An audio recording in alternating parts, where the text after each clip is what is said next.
We're going to find a quadratic equation passing through 3 points. And the 3 points are given as 0, 0, 3, -3, 6, 0. Now, it doesn't matter what the points are. You can find a quadratic equation going through any 3 points that you choose. And so these particular points are easy ones. And so we want to start by writing down what the quadratic equation form is. So y is equal to ax squared plus bx plus c. This is the standard equation for a quadratic equation. And so now all we do is substitute the points in, the x and y points, and find, well, first what we're going to do, let's see what this even looks like. So let's graph this, let's say, and we graph the first point, 0, 0. That's pretty easy. We'll do it in red, 0, 0. Next point is 3, -3. 3, -3 is right here. And 6, 0. So here's 6, 0. Now you could probably assume that the point 3, -3 right here is going to be the vertex. In this case it is, but you can't always make that assumption. For example, let me just say like you had, instead of the point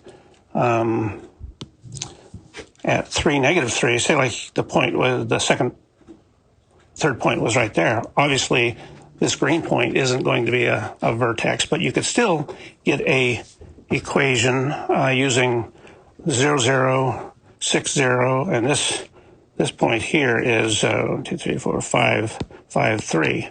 That would still work. It'd be a little harder, but it'll still work. What I'm just trying to emphasize is you can't just assume where your vertex is going to be. So get rid of, let me erase all this, and we'll get back to the problem. Okay, so this happens to be the vertex 3, -3 for this problem. So we can sketch this. It's going to look kind of like this, and then it's going to come up like this. It's going to be that form. So we want to get the equation for this. So the first thing we do is equation 1. We're going to use point 1, and point 1 is 0, 0. So we're going to say 0 equals a times 0 squared plus b times 0 plus c. Well, obviously, we get from this c is equal to 0, so that's for our first one. Our second equation, we're going to use the second point, 3, -3. So we say -3 is equal to a times 3 squared plus b times 3. And we can put the plus 0 in, but we don't really, I'll add it, but we don't really need it at that point. And so now we need a third equation using the third point. So the third equation is going to be 0 equals a times 6 squared plus b times 6 plus 0. Okay, so we're going to use equations 2 and 3 and solve them for a and b. So let me rewrite equation 2. So equation 2 is going to be -3 equals a times 3 squared, so it's going to put 9a plus 3b. And then rewriting equation 3, we have 0 equals 36a plus 6b. And so now we want to solve this. What we can do is multiply equation number 2 by a -2, and we can get rid of b. So let's do that. So multiply by a -2, and I'm going to rewrite that. We're going to come down here.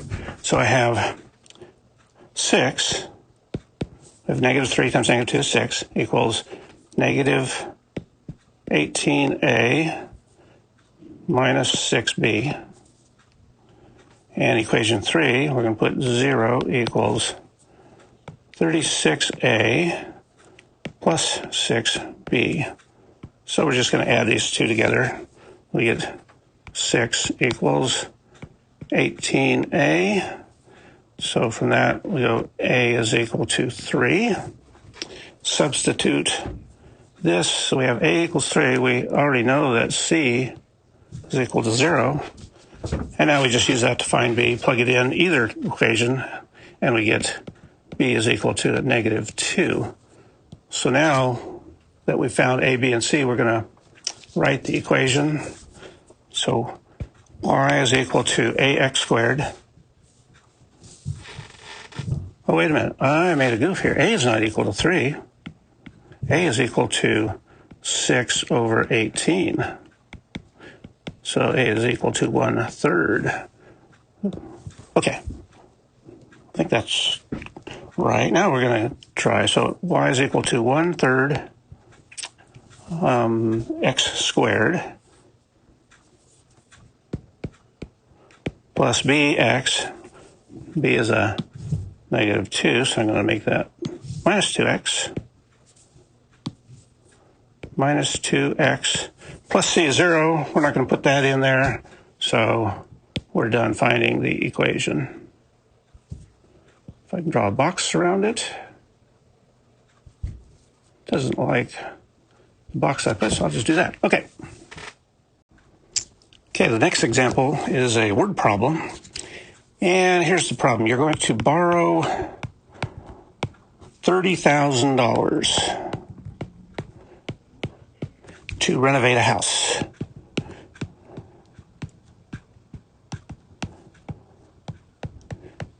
This could be to renovate a house. It could be to buy a new car. It could be anything. Anyway, you're borrowing $30,000, and you borrow some money at 7% interest per year.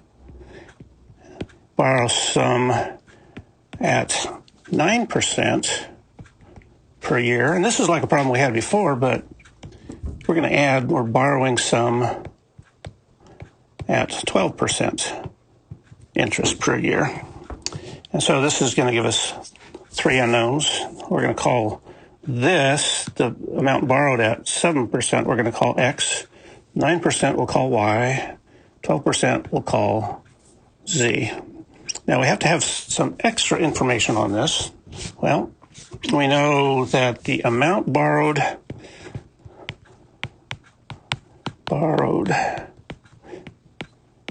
at 9% is $1,000 more than at 12%. So the amount you borrow at 9% is $1,000 more than the amount you borrow at 12%. And when the last bit of information, the first year's interest that you have to pay is $2,960. So there's all the information you know about this, and we need to set this up in an equation. Well, let's do the first equation. We'll say x plus y plus z. These are the amounts you borrowed. That's the total to $30,000. And the other thing that we know is the amount that you borrow at 7% plus the amount you borrow at 9% plus the amount you borrow at 12% has to equal $2,960.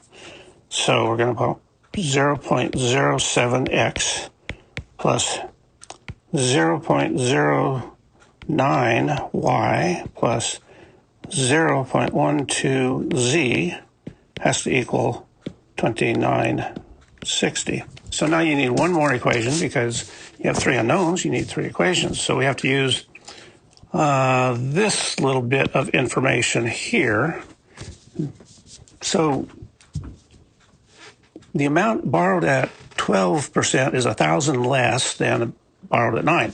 So one way of writing that is take the value at y and subtract the amount you borrowed at z, and that has to equal $1,000. So third equation is y minus z equals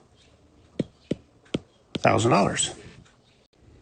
Okay, so we have three equations, three unknowns. We'll call this equation 1, equation 2, and equation 3. So it looks like the easiest to start off, I'm going to add equation 1 and equation 3, and we'll get rid of the z. So equation 1 plus equation 3, that gives us x plus y, so that's 2y. The z's cancel out. 30,000 and 1,000 is 31,000. We're going to call this equation 4. Now we got to get equation 2 involved, and we want to use either equation 1 or equation 3 to get rid of the z, but let's first get rid of the decimals in equation 2. So I'm going to rewrite equation 2 by, I'm going to multiply every term by 100. So that's going to give me 7x plus 9y plus 12z equals, so 2960, and then add a couple of zeros. So that's our new equation 2. And it looks like we can get rid of the z by, well, let's use equation 3. So here's what we're going to do. Take equation 2, and we're going to add it to 12 times equation 3. So that's going to give us equation 2 is a 7x. Well, I'll have to rewrite that. The equation 3, 12 times equation 3, is going to be 12y minus 12z equals 12,000. So now I'm going to add these two,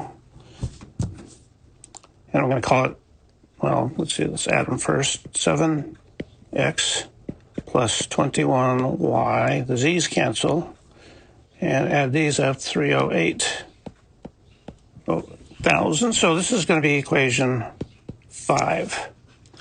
So now it looks like I can look at equation 4, which is just the x and y terms. Equation 5 is just x and y terms. So I'm going to cancel out something out of this. Let's multiply equation 4 by -7 and add it to 5. So it's going to be -7 times equation 4. And we're going to add it to equation 5. So -7 times equation 4 gives me a -7x minus 14y equals 217,000. But that's a negative. Okay, then we'll bring down equation 5. 7x plus 21y equals 308. And now I'm going to add these two together, and I get 7y equals 91,000. So that gives me y is equal to 13,000. Substitute that in to any of the equations that we begin with. Well, we know that z is equal to 12,000. And then we can find x equals 5,000. Now you want to check these answers in all three of the original equations, just to make sure you got it right, because it can be right in two of the equations and not the third, which means it's not our correct answer. So after you check all these, you can say, okay, this is the answer.